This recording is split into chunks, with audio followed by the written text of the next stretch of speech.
onajonim qo'llari nonni uzarsalar, so'ngra yupqa suv separ, savat uzra sevalar.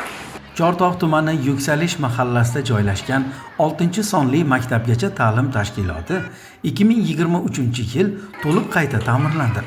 Tashkilotimiz 140 o'rinli bo'lib, hozirda 290 nafar tarbiyalanuvchi tarbiyalanmoqda. 1986-yilda qurilgan mazkur muassasa 2,8 milliard so'mlik investitsiya dasturi doirasida amalga oshirilgan qurilish ta'mirlash ishlari orqali mutlaqo yangi qiyofa kasb etdi.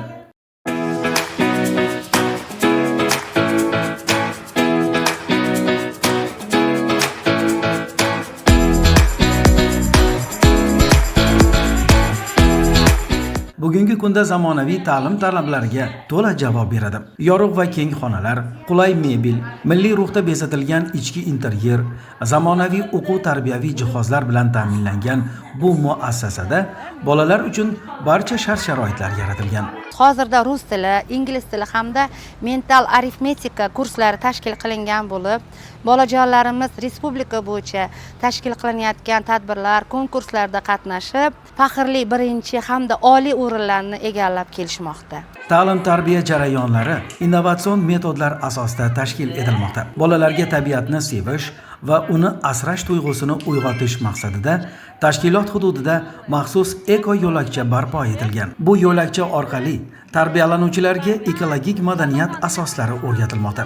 Bu esa yosh avlodning tabiatga bo'lgan munosabatini shakllantirishda muhim ahamiyat kasb etmoqda. Muassasada o'z ishiga mas'uliyat bilan yondashadigan mehnatkash va ahil pedagoglar jamoasi faoliyat olib bormoqda. 26 nafar oliy ma'lumotli pedagog xodimlar ishlayapti. Kelajakda vatanimizni sevadigan, O'zbekistonimizga sodiq farzand bo'ladigan bolalarni ta'lim, tarbiya berib, ulg'aytirishga va'da beramiz. Ular bolalarni nafaqat bilimli va ziyrak, balki vatanparvar va ekologik madaniyatga ega shaxslar etib tarbiyalashga harakat qilishmoqda. 6-sonli bog'chaning qayta tiklanishi nafaqat mahalladagi bolajonlar, balki butun jamoa uchun quvonchli voqea bo'ldi.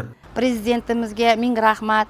Yuksalish mufida joylashgan fuqarolar nomidan hamda shu jamoamiz nomidan cheksiz minnatdorchiligimizni bildiramiz.